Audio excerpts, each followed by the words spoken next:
Greetings, my name is Kamil. I'm a Muslim traveler from Russia and I'm currently in a small Indonesian city called Purwokerto with a population of around 250,000 people. Foreign tourists rarely visit this city, despite the fact that there are many beautiful and interesting sites and tourist spots around the area. Today, my wife and I decided to explore a place called Baturaden, located near Purwokerto and known for its stunning natural beauty and lush jungles. Our journey to Baturaden is about 30 kilometers into the highlands, and we're traveling by motorcycle. The farther we ride from the city, the simpler and more rural the surroundings become. However, even in the countryside, you can often see luxury houses and buildings designed in traditional Indonesian style, with their large roofs usually made of red tiles. I really love Indonesian architecture, it looks so peaceful.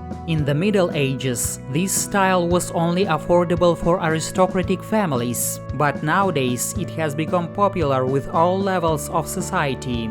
This beautiful architecture is now also used for building cafes, restaurants, hotels, and recreation areas.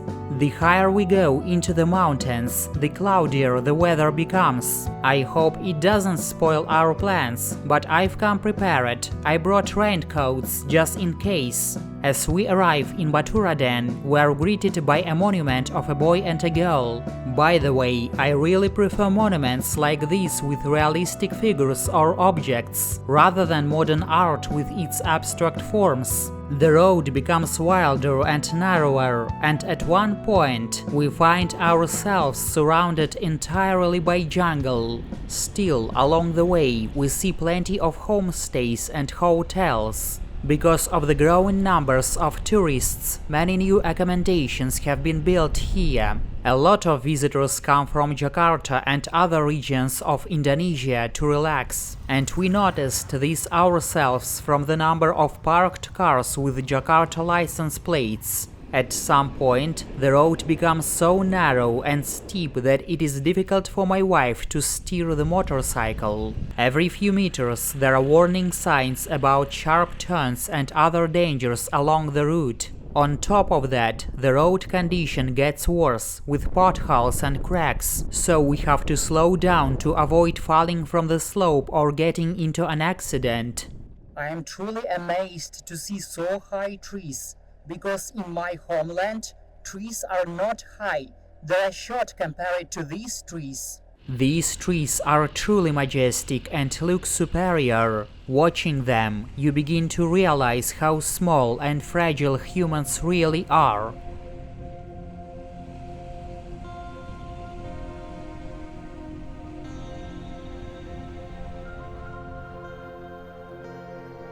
We stopped in the middle of the road because here is a good spot to see the view.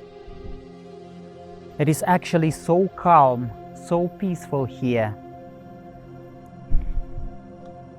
Mighty roots.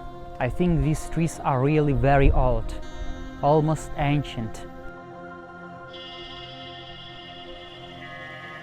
They have been growing here, perhaps for hundreds of years. They have witnessed and listened to countless human conversations, the songs of birds, and maybe even the whispers of ancient spirits.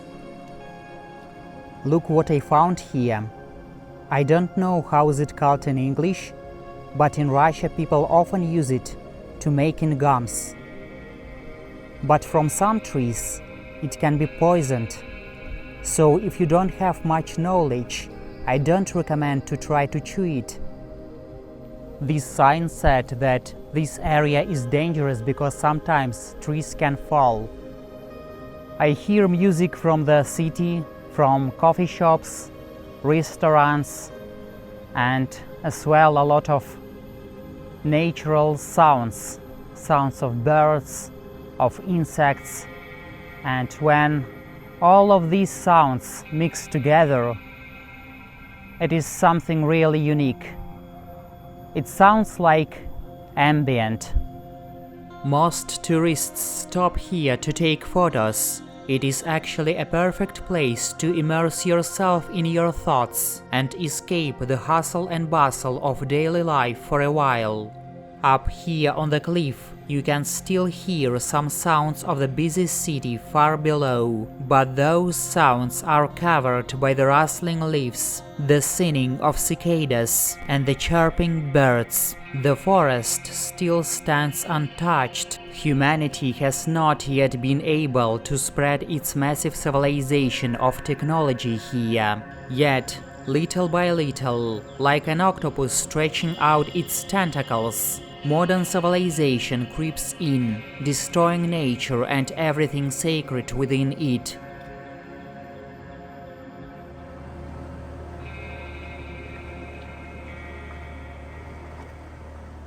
We arrived to the final destination, and it turned out to be not far from the previous spot. On our way, we saw construction workers building new roads and stairs. A year ago, when I was here, these stairs hadn't been built yet. Today, there are a lot of people visiting, so we aren't alone. In some parts of the trail, you can enjoy breathtaking views of the jungle and mountains. We also met a seller of natural sulfur who told us he hadn't sold anything yet. To support him, we decided to buy some. Here they are, the famous hot springs of Baturaden. This place is called Pancuran Pitu.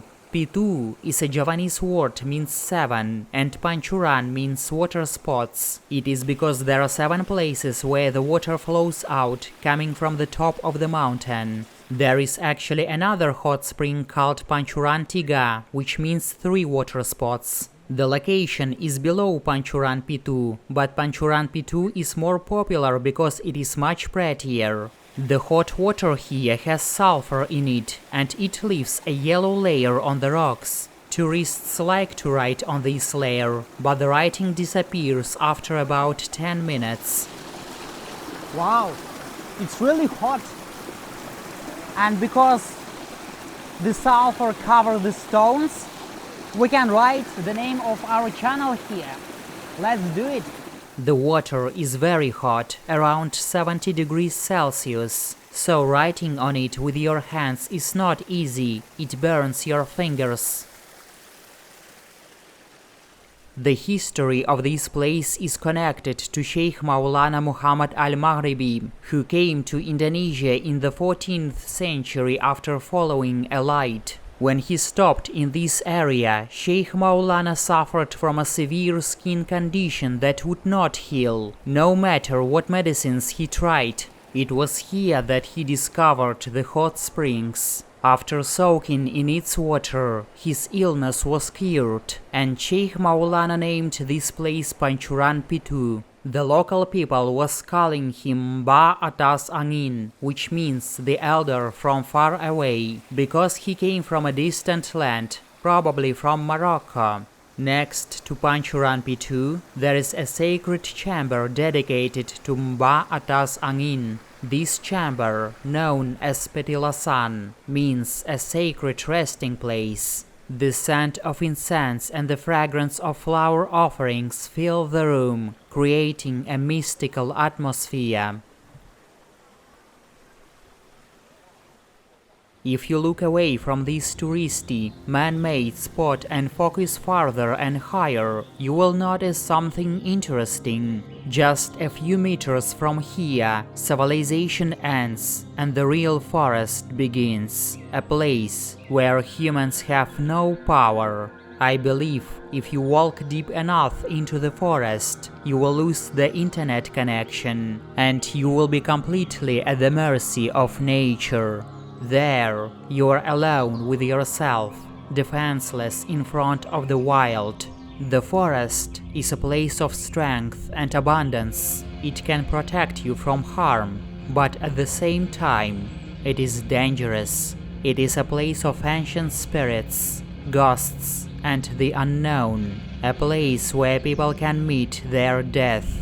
An old myth comes to my mind about a monk who left his hometown and went into the forest. He fell asleep at the edge of the trees. When he woke up and returned to the city, everything had changed.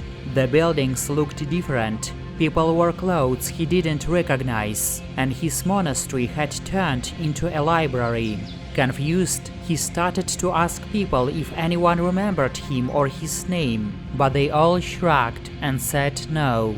Finally, he met an old man who said he had once heard a story about a monk who disappeared. That story had been passed down from the man's grandfather, who said a monk went into the forest 150 years ago and was never seen again.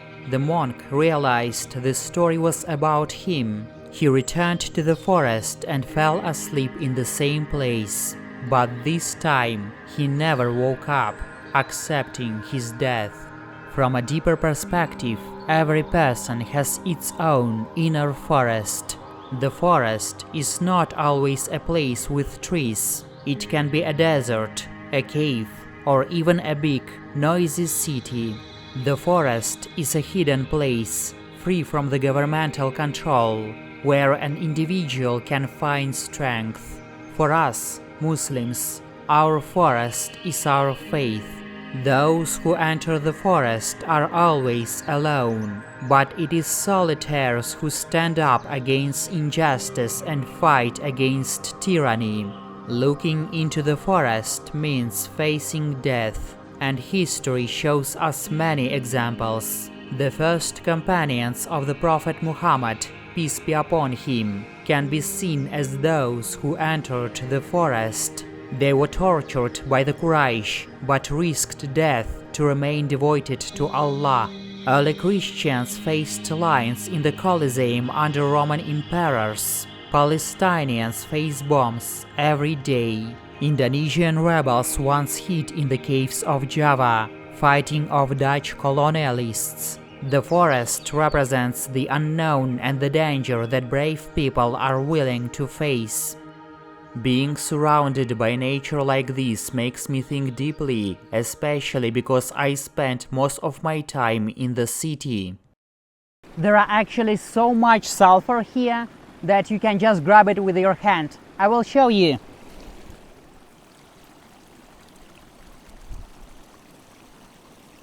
So now we want to go to Selang Cliff. Actually, they have like two places here to enjoy the hot spring, and then I really like this one better than the Pancuran 7 because it looks like the waterfall, it's so beautiful. Here, the water flows down from the mountains and forms a small waterfall. From this spot, there is a beautiful view of the mountains and rice fields. If you follow the river and keep walking for about 3 kilometers, you will reach a village. We're going more and more down, and nowadays we can walk on stairs because even 1 year ago there wasn't any stairs here. So this place became more tourist friendly. We went down to where many people were bathing in the water flowing from the Pancuran Pitu hot springs. The water here is not as hot as it is up there. Unfortunately, I didn't bring a change of clothes with me, so I just decided to roll up my pants and dip my feet in. It is very peaceful to take a shower in a place like this, so if you visit here, don't forget to bring a change of clothes. In some spots, the rocks are very slippery, so you have to be careful. It turned out the yellow parts are not slippery, but the green parts are very slippery. There are also many natural holes in the rocks. I noted a big hole in the stones and it looked like a throne. So if somebody will sit there, he will be a king of the jungle. There is even a small cave. I really want to go inside, but I don't want my clothes to be wet. Nearby, some locals offer massage services using sulfur, which is good for the skin. You can choose to get a massage for your legs, back, head, or even a full body massage. My wife and I decided to try the leg massage. It felt really good, and I felt relaxed and refreshed afterward. The massage therapist told me that they collect the sulfur from higher up the mountain and bring it here for the massage. They also dry the sulfur and sell it in powdered form. He mentioned that more and more foreigners have been visiting lately. Some Koreans even organize tours specifically for sulfur treatments. Towards the end of our journey, we choose to sit on the mushroom-shaped benches and enjoy a small picnic. We sat beside a family who were having their own picnic as well. We brought tuna sandwiches with us, and even though it is such a simple meal, after a day of activity, it tasted so much better. Nowadays, people often choose to visit places that are popular on social media, even they are too crowded. But honestly, if you look around, there are still many beautiful natural places where we can relax and escape from stress. I have to say, nothing can ever be more majestic or beautiful than the nature created by God. If I ever have the chance, I would love to live outside the city, somewhere close to the forest. I hope I can explore more of Indonesia's natural beauty and find inspiration from it. And now, it is time to leave this wonderful place. Don't forget to leave a comment, subscribe to my channel, and follow me on Instagram for more updates.